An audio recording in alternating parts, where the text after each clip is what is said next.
So ito yung patunay mga kababayan ng sincerity and integrity ng investigasyon na ginagawa po ng ating gobyerno. Kaya lang si Marcoleta, pati yung ICI po gustong paimbestigahan. Kini-question yung integrity. Unquestionably pong integrity yung Blue Ribbon ninyo. Nung kayo pa, yung chairman ng committee ng Blue Ribbon sa Senado. Pero ngayon, maayos na kasi si Ping Lacson, ang chairman, walang kinikilingan yon, walang pinoprotektahan. Sabi ni Ping Lacson, bakit niya protective ka masyado kay Diskaya? Nagkainitan ni Marcoleta mga kababayan kahapon.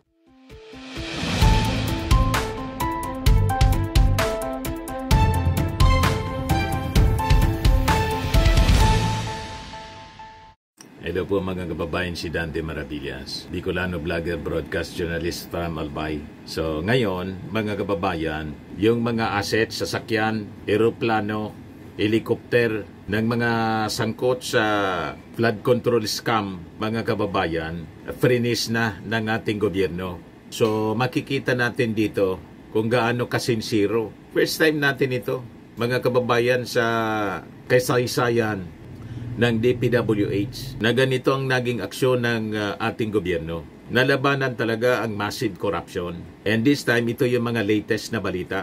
Si Bryce Hernandez, sinurrender na po yung kanyang mamahaling sasakyan, Lamborghini. Yan 30 million pesos ang value niya, Lamborghini Urus. Sinurrender na niya sa Independent Commission for Infrastructure or ICI. Ayan Una, ito yung sinurrender. GMC. Ito yung unang sinurrender. Sunod ito, Lamborghini. Ayan sa report ng Billionaire News Channel. Look, sack DPWH Engineer Bryce Erickson Hernandez, who was admitted pocketing public funds allotted for flood control projects, turns over two luxury vehicles. A GMC Denali. Tapos yung Lamborghini sports car.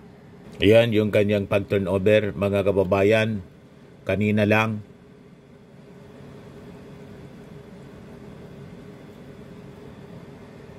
Ayan na po. Matindi.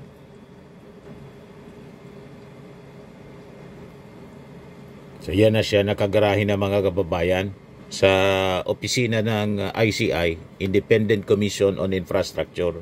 Tapos pumunta sila, mga kababayan, sa DOJ para sa evaluation sa Witness Protection Program. Dala niya yung CPU ng computer. Naglalaman daw ito ng mga ebidensya tungkol sa mga anomalyang flood control project. Yan po. Fully guarded siya, mga kababayan. Tapos, in-announce din kanina ni DPWH Secretary Vince Dizon ang request niya sa AMLAC for freeze order sa mga air assets ni Saldico, pati ni Kitoko ng Highton Construction. Yan po. Worth 7.9 million US dollars. Yan Ito yung sa Highton Construction. 7.9 million US dollars. Tapos yung sa Mississippi, 74.6 million US dollars. Yan po. So ito yung patunay mga kababayan ng sincerity and integrity ng investigasyon na ginagawa po ng ating gobyerno. Kaya lang si Marcoleta, pati yung ICI po gustong paimbestigahan. Kini-question yung integrity. Unquestionably pong integrity yung Blue Ribbon ninyo.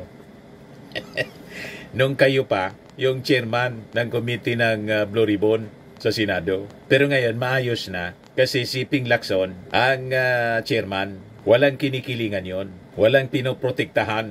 Sabi ni Ping Lacson, bakit niya protective ka masyado kay Diskaya? Nagkainitan ni Marcoleta mga kababayan kahapon. At ito pa po mga kababayan, 26 na mga officials ng DPWH pati mga contractors. Yan Halos 500 million luxury cars pina-freeze na rin po. Kasama dito yung kay Diskaya. O ito yung press con kanina mga kababayan ni ni Vince Dizon ng DPWH. Pakinggan natin yung kanyang sinasabi. Nakasabwat sila sa mga maanumalyang proyekto, lahat yan mananagot at isasabit natin lahat ito sa ICI. Okay? So, simula pa lang ito at hindi ako magtataka kung linggo-linggo mayroong bagong ganitong listahan. Okay, so ulitin ko. Sa mga kawanin ng DPWH, number 1, sumunod kayo sa dalawang order na ginabas namin to cooperate fully with ICI at i-preserve at i-submit lahat ng dokumentong required ng ICI. Meron na kayong kopya ng orders na ito, isinapubliko na namin ito, kailangan silang sumunod. Kung hindi sila sumunod, ganito din ang mangyayari sa kanila. Makakasuhan sila administratively and even criminally. So, sumunod na kayo ngayon pala. Kung meron kayong mga nagagaman tungkol sa mga proyekto sa iba't iba yung area, lumapit na kayo sa amin at magsalita na kayo. Huwag nyo nang hintayin yung mangyari sa inyo, yung nangyari kay Alcantara, kay Hernandez, kay Mendoza, et al. Na nung una, wala akong alam, at kumanta din pala after a few months. Huwag nyo nang hintayin na mahuli pa kayo, makasuhan pa kayo. Ang suggestion ko sa inyong lahat, lumantad na kayo, magsabi na kayo ng totoo, ngayon pa lang. At kayo ay re-refer namin sa ICI para ang ICI na ang mag-question sa inyo, doon na kayo magsabi. Pero wag na kayo maghintay pa na umabot pa kayo dito. Masama pa kayo sa mga ganito. Kasi lahat ng mga to, i-refer na namin sa ICI. Aparte doon sa administrative charges na eventually mapafile against them. So again, ulitin ko, kung may alam kayo, involved kayo in any way, ngayon pa lang, lumantad na kayo, magsabi na kayo ng totoo. So ganon kaseryoso ang ating gobyerno. Hindi po moro-moro, hindi sarsuela yung investigasyon. O ito, mga initial list ng mga cars and other vehicles, mga luxury, mga kababayan. Hindi sa atin ang LTO. Again, uulitin ko, bakit natin ginagawa ito? Dahil po ang direktiba ng Pangulo, hindi sapat na makasuhan, hindi sapat na makulong, kailangan ibalik natin ang pera ng ating mga kababayan. Kaya nga po, meron ng mga, I think, close to 700 accounts and insurance policies that have already been frozen through the AMLC. At ito po, nare-request na tayo ng freezing. Ibig sabihin ito, hindi pwedeng ibenta. At kung merong mga kababayan tayo na nakikipag-transaction dito at gustong bumili ng mga sasakyan na ito, magdalawang dito sa mga tao ito, magdalawang isip na po kayo kasi pati po kayo madadamay dito kapag binili nyo itong mga assets na ito, itong mga sasakyan na ito. Kaya po namin isinapupubliko ito ngayon para i-warn na rin ang publiko na huwag kayong makikipag-transaksyon sa mga taong ito kung meron silang mga pilit na ibinibenta. Huwag niyo pong bibili ng mga asset na yan kasi yan po ay malamang ma-freeze na rin ng ating mga otoridad sa mga susunod na araw. Kailangan po maibalik ang pera ng ating mga kababayan. Kayo, ang AAP po, wala po silang nakitang mga air assets dito sa 26 individuals na po. Wala. Pero, nag-report na rin po ang CAAP sa mga air assets ni Congressman Zaldico.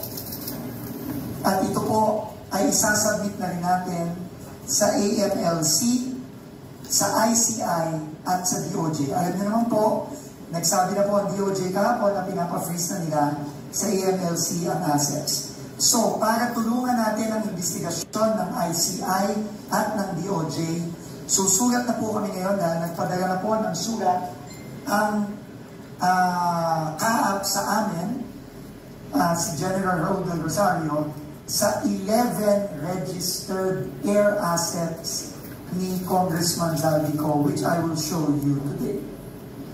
So, total of 4.7 billion pesos value of air assets ni Congressman Zaldico registered to various companies outlined here.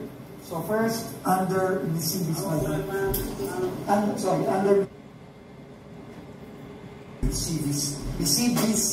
Aviation. Mitsubishi po ito, yung resort niya dito sa amin. Ito po yung mga iba't ibang mga assets ng mga aeroplano at chopper. Yan ang Mitsubishi Beach Resort, mga kababayan. Kagraray, Bakakay, Albay. Yan.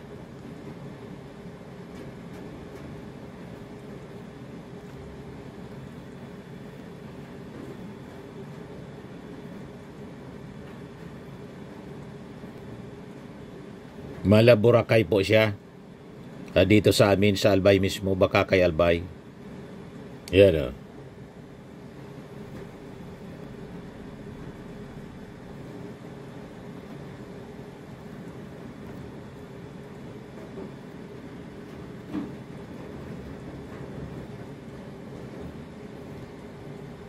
Yan ang may-ari, mga kababayan, Mitsubishi Beach Resort na pag-ari po ni Congressman Zaldico ng Ako Bicol. So ito yung kinikwento, mga kababayan, ni Vince Dizon. Next is Highton Construction Development Corporation. Also, ang Highton sa kapatid naman po na dating congressman, natalo sa pagtakbo ngayong eleksyon, si Kito ko. QM Builder, I think.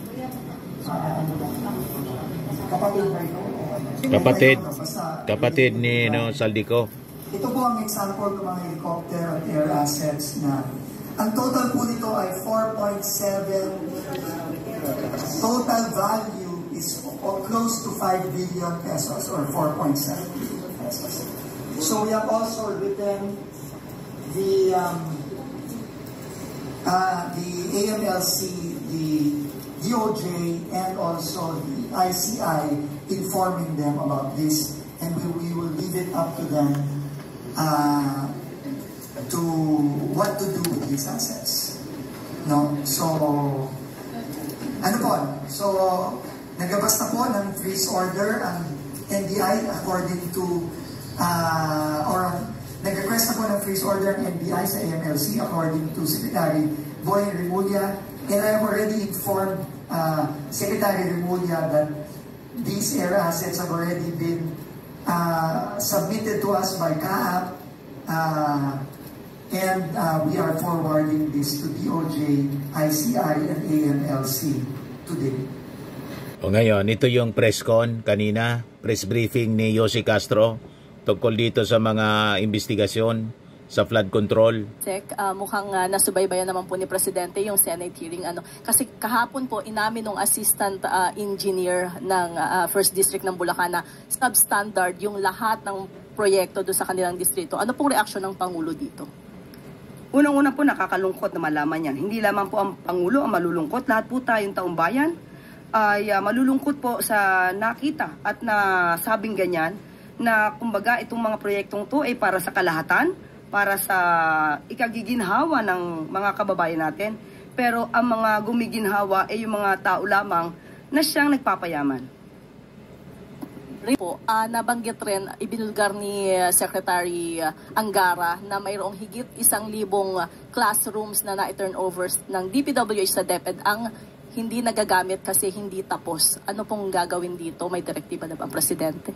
Kung ano po ang dapat mapakinabangan at kailangan maayos, dapat pong ayusin sa pinakamabilis na panahon para po mapakinabangan to, dahil sayang po mga pera na nagamit dito. Kung kinakailangan kumpuniin, dapat makumpuni ng agaran. Sunod na tanong mula kay Ivan Mayrina, GMA News. Yusek Claire, this is the 4th day since the President last had a public engagement May we know how is the President and when will he resume his public engagements? Busy po ang Pangulo sa mga private meeting sa palasyo at sa susunod po hanggang Sabado ay marami po siyang gagawin pong paglabas at magkakaroon po siya ng mga events. So tignan po natin ang kanyang mga activities sa mga susunod pang mga araw.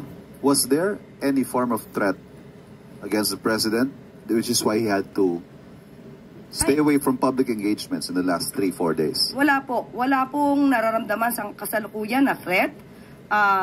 Of course, maliban lang, sabi nga natin, sa mga nakaraang threat ng Vice Presidente sa kanyang buhay. Sa ngayon po ay wala pong direct threat na nakikita at nararamdaman ng Pangulo at ang gobyerno. At nagkataon lamang po siguro na wala pong activities. Pero tingnan po natin at bibigyan po namin ng ang media advisory kapag ka po maaari na po kayong sumama sa kanyang mga activities. Thank you. Isa sa mga binanggit po ng contractor na si Curly Discaya regarding sa kickback scheme. Nabanggit niya po kasi na nagkaroon ng parang comparison regarding doon sa mga iniaabot daw po ng mga contractor sa mga proponent na kandidato. Sa panahon daw ni President Duterte sa panahon ni President Pinoy, umaabot lang daw po sa 10% yung binibigay. Sa panahon ni President Duterte nasa 12 to 15, but sa panahon daw po ni President Marcos ngayon nasa 25 to 30 yung total na porsyento ng proyekto na hinihingi ng mga congressman. Any reaction po from the palace? Galit po ang Pangulo sa ganyan. Kaya nga po pinasimulan niya ang pag-iimbestiga na ito at sa ngayon po nakikita natin kung gaano ba nagiging mapang-abuso ang karaniwang mamamayan at kasabwat ang ilang mga public officials. So, hindi po dapat ipagmalaki na napakalaki na nakikickback o nagiging komisyon ng mga public officials na ito. Kaya po galit ang Pangulo. Follow up lang po, may nakikita po bang rason yung palasyo bakit from 10 sa panahon po ni dating Pangulong Pinoy umakyat ng 25 to 30? Wala po nakikita kung ano man dahilan. Siguro sobra lang pong ganid ang mga public officials na ito at walang kabusugan. Ngayon, babawiin sa kanila ng gobyerno. Kita ninyo, freeze lahat ng mga assets nila. Mga contractors, pati mga politiko. At malamang kasama dito yung mga senador. Di ba? At importante, suportahan natin si Boying Rimulya na maging ombudsman para tuloy-tuloy na mapanagot natin itong mga ganid. Walang kabusugan sa pera. Pera ng bayan. Ito yung breaking news kay Boying. 3 DPWH officials daw, si Alcantara, Hernandez, Mendoza at mag-asawang Discaya, protected witnesses na ng DOJ. So tinanggap na ng DOJ as witnesses. So nasa witness protection program na. Nagdesisyon na siguro na ibalik yung mga inakaw. Yun ang hindi nila napagkasunduan, mga kababayan. Nagkainitan ni Marcoleta. Sabi nga ng mga observers, ano naman ang problema ni Marcoleta? Kung gustong ibalik, di ba mas maganda nga, pabor sa gobyerno na ibalik yung mga kayamanan as a condition, precondition na ipasok siya sa witness protection, basta't ibalik. Kasama pala yun, mga kababayan, sa kapangyarihan ng DOJ ang mag-set ng mga conditions. Talangan man, bibigyan mo pa niyang protection, ayaw man ibalik yung nakaw. Di ba po? Kaya makaduda yung posisyon ni Marcoleta po. O ngayon, sa kanya naman pong application, bilang ombudsman, may clearance na daw siya. Remember, pinasuan uli siya ni Amy Marcos sa ombudsman para hindi magka-clearance. Tapos si Torion, ito yung statement ngayon, mga kababayan ni Rimulya. I will not conclude anything. It will be self-serving to conclude anything. Pero I have my clearance already.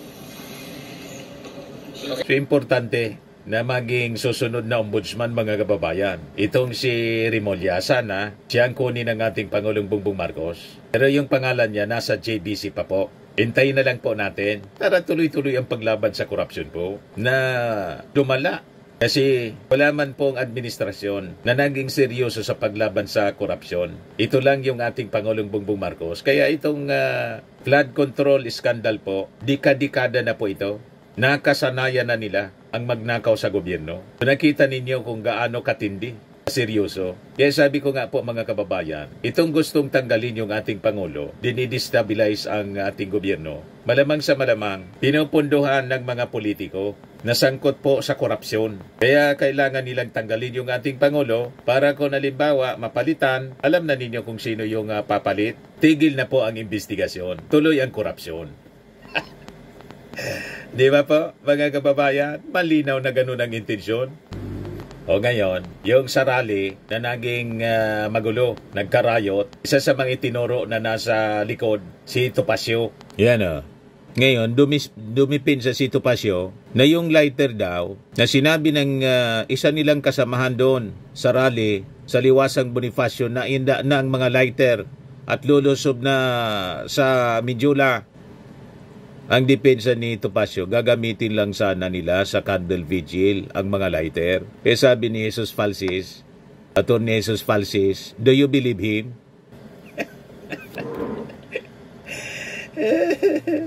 Dumipensa, mga kababayan, ang alibay niya, gagamitin sa candle vigil. Nang marinig yung kasama nila, enda na yung mga lighter, lulusob na sa Mindula. Sabi ni dahil Secretary John B. Rimulya, lulusob diretso sa Palasyo Malacanang para sunugin yung palasyo. So tuloy ang investigasyon mga kababayan. At malamang sa malamang ay makasuhan po ng arson. May mga sinunog po, may sasakyan, may motorcycle at saka yung container van. Pero ultimately, ang gustong sunugin po, lusubin yung Palasyo Malacanang. Magkakasuhan sila arson in inciting to sedition. Mga kababayan. O ngayon, yung mga kabataan na involved sa riot po, yung mga magulang pumunta sa MPD, nagrarally doon, nang mangiyak-ngiyak. Hindi kasi ninyo pinalaki ng tama. Ayan tuloy, yan ang inabot, kulong. Pagkatapos ngayon, iiyak-iyak kayo. Magmamakaawa sa mga authorities. Imagine, pati yung Sogo, binansak mga kababayan, pinagbabasag yung mga gamit, tapos ninakawan pa. Palibasa, mali ang influensya ninyo. O ngayon, kaso ang inyong inabot. Wala man problema mag-rally kasi karapatan. Suportado nga ng ating Pangulo, anti-corruption rally. Kaya lang, naging anti-Marcos. Kasi sabi, binayaran ng 3,000 ng mga dating politiko at may abogado. Ito yung mga pinangalanan dito. May Pakana, kasama si Topacio. Yan, sa report ng Politico News noong September 22, Pakana ng DDS, Duterte allies Vic Rodriguez, Topacio, Berniang, ex-Marcos man, Harry Angping, tag in Midjula mayhem. Yan sabi ni Isko. Initial report namin, merong nag-manipulate sa mga bata, mga dayo sila. May mga nag-organize, dating politiko, Filipino-Chinese, and funder. Ang funder, tapos may isang abogado. Dalawa nga nandun. Funder din, yan ang mga binabantayan namin ngayon. Sa husgado kayo magpaliwanag niyan pag na-pilot kayo ng kaso. You see, yan kasi hindi makapaghintay. Hindi na mahintay yung 2028. Gusto nang iupo si Sara Duterte. You see? So sabi ng palasyo kanina pala, kailangan ibalik mo na yung mga ilgatin nila, ilgatin wealth, yung mga diskaya, before witness protection. Ngayon, si Las Piñas Representative Mark Anthony Santos, mga kababayan, nanawagan para sa investigasyon into the reported 18 billion government contracts linked to Mark Villar.